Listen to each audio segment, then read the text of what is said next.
오늘은 정치 코미디가 벌어지는 날입니다. 윤석열 대통령 자신이 대선 때 약속한 간호법에 대해 스스로 거부권을 행사하겠다는 날입니다. 간호법에 반대하는 이유는 더 웃깁니다. 제정간호법이 직역 간 갈등을 심화시키고 의료 현장에 혼란을 초래할 수 있다는 것입니다.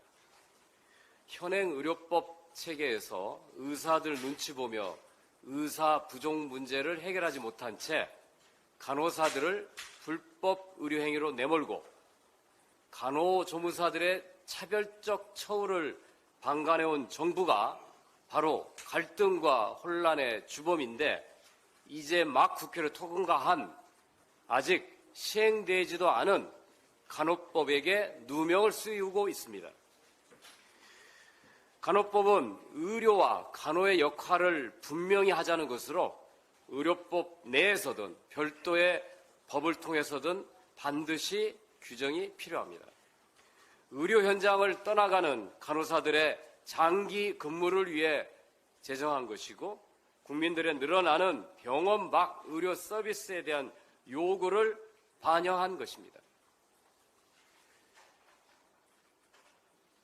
국민의힘은 자신들이 서명 발의한 간호법을 자신들이 반대하는 B급 코미디를 연출하고 있습니다.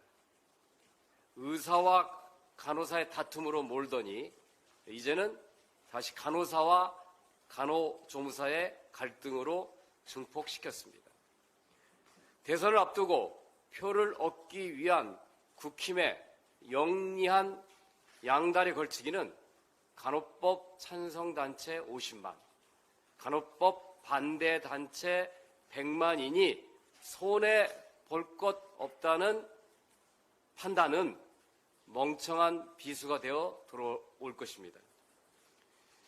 윤석열 대통령의 선가와 네 편으로 나누는 단순한 세계관은 국민들의 이익이 아닌 특정 직역의 이익에서 어느 편에 설 것이라고 하는 판단으로 귀결됐습니다.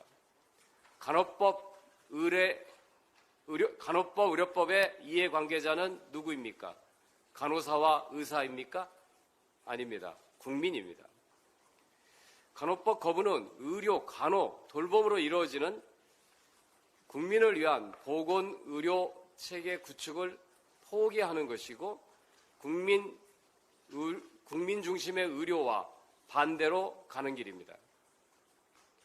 민주당은 의료, 간호, 돌봄으로 이어지는 국민 중심의 지역 완결형 의료 체계를 꿈꿉니다. 환자와 국민의 늘어나는 의료 서비스에 대한 요구를 병원 안에서 다 해결할 수 없습니다. 의료, 간호, 돌봄으로 이어지는 새로운 의료 체계는 의료법, 간호법, 지역사회 통합 돌봄법을 필요로 합니다. 의사, 간호사, 간호조무사, 요양보호사의 협업이 필수입니다. 민주당은 의료계의 평화를 원합니다. 대통령이 국회를 통과한 간호법에 거부권을 행사해서는 안 되는 이유입니다. 거부권 행사는 갈등의 해소가 아니라 갈등의 증폭으로 나아갈 것입니다. 단지 간호사들의 반발에 그치지 않고 그들을 절망으로 몰아 병원을 떠나고 환자 곁에서 멀어지게 할 것입니다. 갈등 조장과 혼란 야기로 만드는 위기는 결국 환자와 국민의 피해로 돌아갈 것입니다.